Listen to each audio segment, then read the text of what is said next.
this is exciting. I've got a ticket to a voyage to America. It's April 15th, 1912. What could go wrong?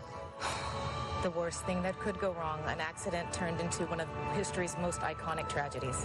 And this immersive exhibit takes us into every part of this story. This is the grand staircase, which we've all seen in the James Cameron movie, and it sets the tone for the luxury that was part of the Titanic experience. Absolutely. The opulence of the ship of dreams. No expense was spared. White Star Line wanted Titanic to be its premier experience. It sacrificed speed just to give luxury to its passengers.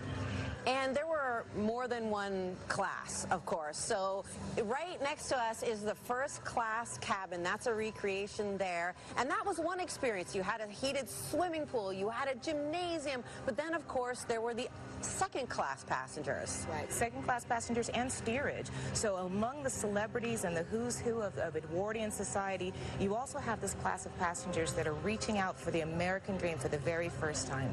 Now, of course, there is a class story here with the Titanic because the first class passengers were so much more likely to survive. Yeah, and unfortunately, those themes tend to be relevant as well today. So when we talk about what keeps Titanic so interesting, it's all of these threads that you pull on that are still so relevant in modern society. So 1,500 plus souls perished.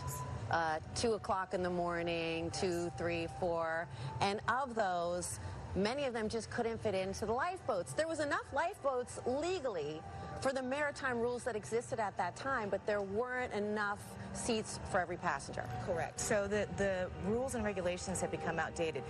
Passenger ships got larger and larger, but the requirement for lifeboats did not change. So the other part too is lifeboats were never considered for life-saving measures. It was to ferry passengers off the ship in case the ship had trouble.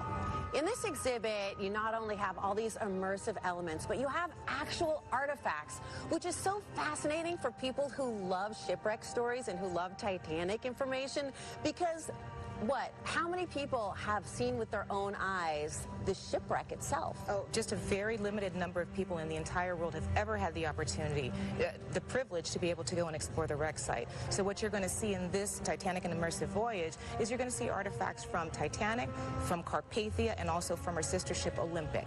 You'll see those in the exhibition, as well as full-scale reproductions of portions of the ship. And what many people don't know is that I think at least one of those ships traveled before the Titanic safely. Absolutely. Well, Titanic was an accident that was never supposed to happen. It was not conceived. And though we have the luxury of judging history from knowing what happened, at the time, the rules and regulations, it was not conceived that this could have ever happened. Well, this exhibit really makes you think about that. And so I want to ask you a little bit about the captain. Was he a hero? Was he a villain?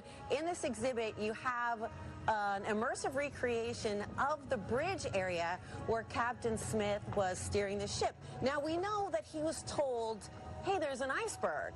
And now, in hindsight, we know that he should have made some different choices. But at the time, he was doing the best with the information that he had. Well, it's very much like, again, a relevant theme today. Information is only as good as what you do with it.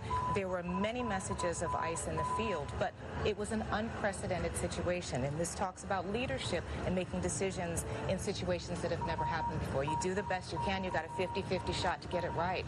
In this case, this chain of events combined in such a way that it led to tragic loss of life.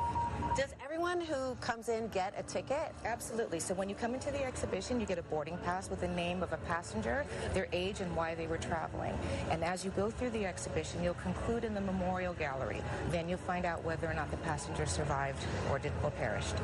So it's really not just about learning the story of the Titanic, but also remembering over 1,500 souls who perished there. Absolutely. The goal of Titanic and Immersive Voyage is to put you inside the story. It's different. It's to take the words off the paper and off the screen and help make an emotional connection with you in the story.